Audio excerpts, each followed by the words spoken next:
Welcome, traveler. You are about to review a record that was never meant to be archived. No official ledger lists it. No catalog admits it exists. This case does not concern a location. It does not belong to a family line. It is tied to an object that learned how to listen. What you are about to hear has been verified only through pattern, repeated sightings, shared descriptions, and the quiet agreement of those who felt it watching. Proceed slowly. Some records resist being read. Some objects resist being forgotten. This is one of them.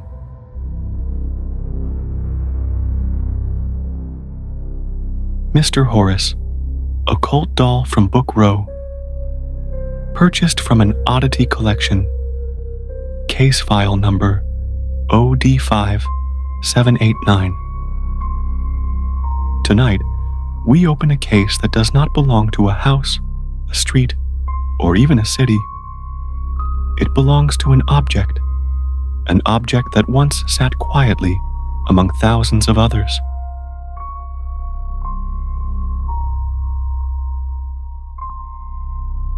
Pressed between spines, shelved in shadows, handled by hands that never meant to leave anything behind.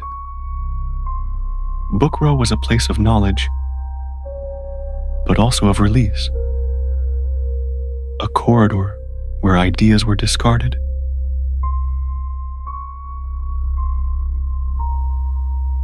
Confessions were hidden in margins, and burdens were passed forward, page by page, hand to hand. Some objects absorbed more than dust.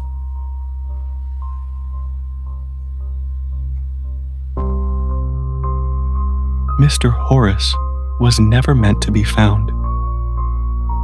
He was never meant to be sold, and he was certainly never meant to be kept.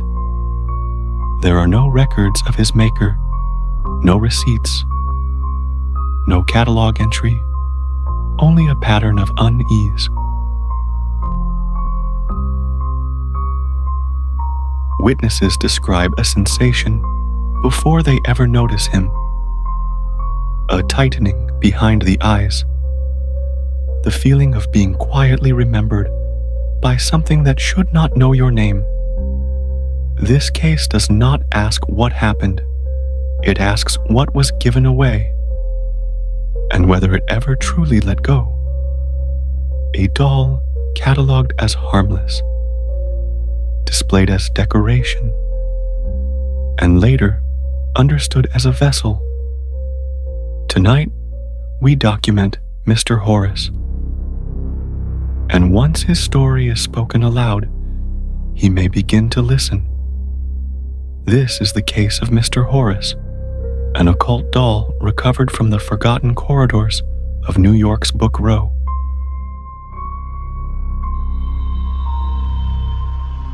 Before history learned to watch, there were places where knowledge moved quietly. From the 1890s through the mid-20th century, 4th Avenue, from Astor Place to Union Square, was known as Book Row, a dense artery of paper and ink, second-hand volumes, private collections, forbidden philosophies. This was not merely a marketplace. It was a corridor of transmission. Ideas deemed too dangerous, too radical, or too strange for polite society passed hand to hand without record, and sometimes those ideas needed somewhere else to go.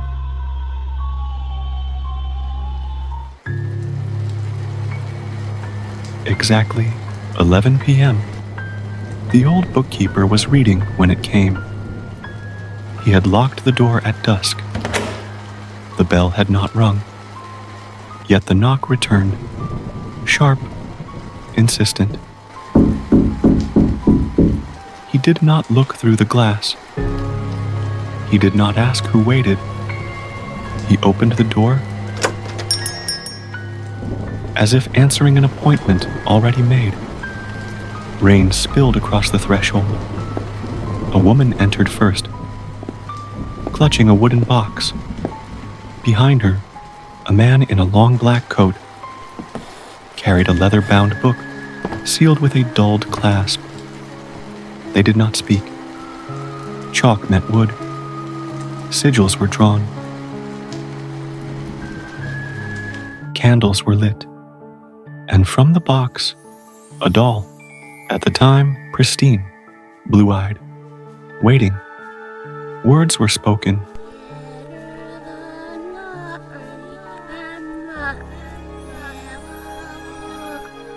Soft, deliberate. The doll did not understand them, but it received them, each syllable pressed inward, as if the object were not a container, but a wound being packed. When the ritual ended, the couple left. The doll remained behind. Payment, proof, or offering, only the bookkeeper knew which.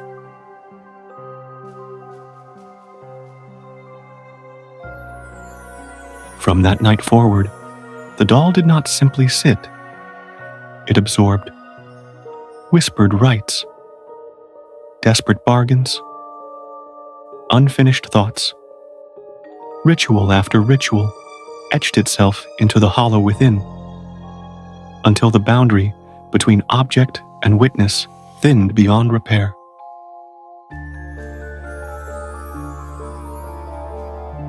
When Book Row aged and its shops changed hands, the doll endured.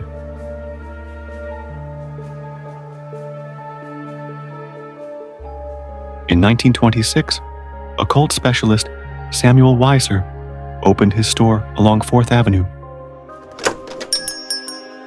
History remembers him as a pioneer who made esoteric knowledge accessible. But neighboring booksellers recalled something else. Late hours, locked doors, a back room never open to the public, items accepted in trade that were not books at all. The doll is believed to be one of them. It was never meant to be a toy. It was meant to hold what could not be destroyed.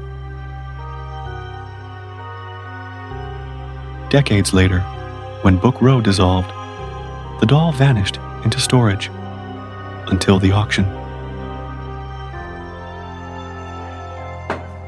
The manifest read, "Damaged composition doll, early c. 1928.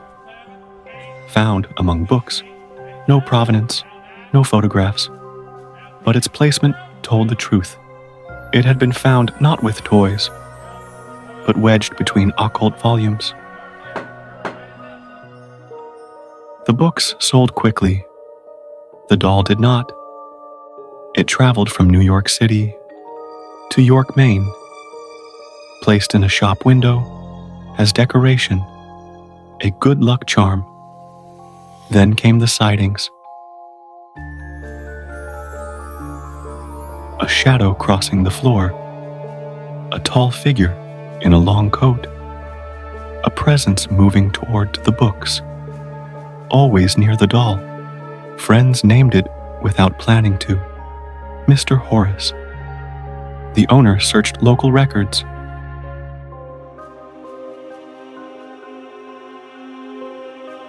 No Horace, no death, no haunting tied to the building. And then the truth emerged. The presence was not bound to the place. It was bound to the object. The search widened. New York City, Book Row, the name Horace. The photograph appeared instantly. A man in a long tailcoat, seated, unsmiling. The resemblance was undeniable.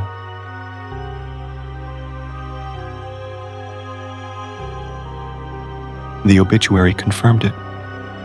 Horace Greeley, editor, reformer, founder of the New York Tribune, advocate for abolition, workers' rights, women's rights, and free homesteads. In 1872, he ran for president. He lost. His wife died. His newspaper slipped from his control. His mind and body failed. He died shortly after the election. Overwhelmed, unfinished, unresolved, he had not arrived in York on his own. He had been carried. Some thoughts do not fade. They stay and wait, pressed into pages, sealed by fate, stitched into cloth, locked behind eyes that never sleep, that never lie. Not every ghost was once a soul. Some are the questions time couldn't hold, half-written truths, lines left to roam, searching the dark for somewhere called home. So, when you close this file tonight, lean in close and dim the light, not for footsteps passing through, but for ideas that never knew how to leave what once was true. Sleep well.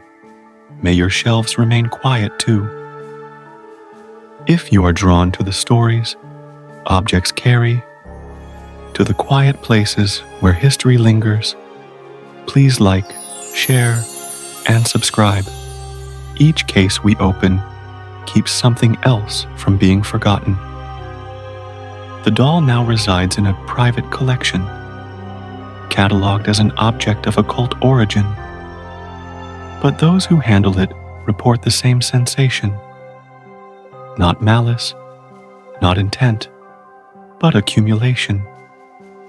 Ideas without closure, convictions without release, a mind that never finished thinking. Until next time, thank you, many blessings, and good night. Cold wind and broken lights, haunted eyes hide at night,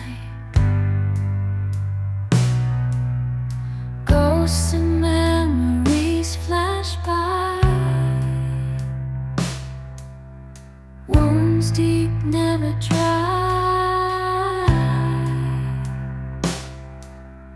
Haunted eyes lead astray,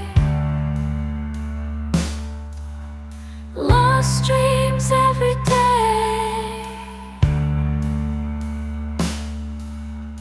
echoes linger, seem to stay, out of sight, fade away.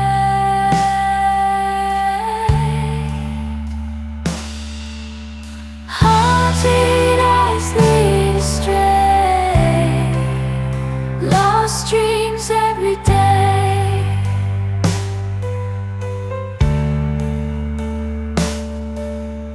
echoes linger, seem to stay, out of sight, fade away.